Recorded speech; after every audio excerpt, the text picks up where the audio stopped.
Mr. President, ninataka kuambia maneno ya gavana wa Nairobi. Wakati watoto rika ya Albert walikuwa wanaandamana Nairobi juzi, wakisema hawa watu washikwe, gavana wa Nairobi ameripotiwa kwamba yeye alienda Kawangware na Kibera na Mathare, akakusanya vijana, akawahami na mipini na visu and other crude weapons. Ndugu yangu Mheshimiwa Sakaja, sikia na usikie vizuri. Hapa penye ninazungumzia inaitwa Ikolomani, wewe huwezi kujua. Na hapa Ikolomani Sakaja ndio mahala mama yako alizaliwa hapa, ndio akaenda kuolewa na baba yako huko Mkalenjini. Kura ulipata Nairobi ya kushinda ilikuwa ya Waluhya, kwa sababu Waluhya walikuwa wanakujivunia kama mtoto ya dada yao.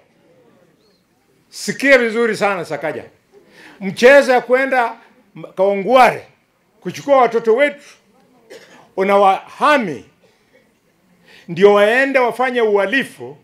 Sakaja, you must stop. Wewe Waluhya walikupigia kura Nairobi upatie wale vijana ajira, sio kwamba wapatie silaha ya kuingia katika vitendo ya uhalifu.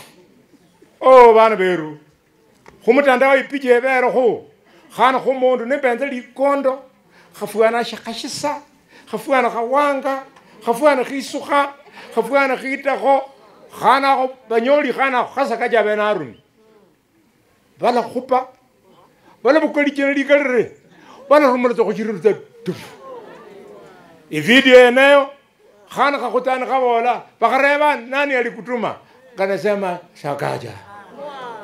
Sakaja, you must stop playing with the children of the poor.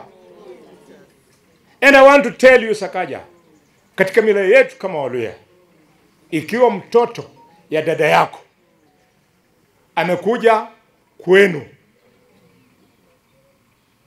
kwenye mama yako alitoka, akianza tabia mbaya, huyo mtoto huwa anarudishwa kwao.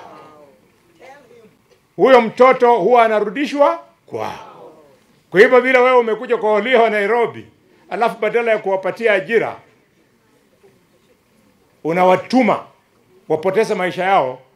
Sasa mimi Khalwale, the bullfighter of Malinya, tutakubeba polepole tukurudishe kwenu. Hatutaki utuharibie watoto wetu.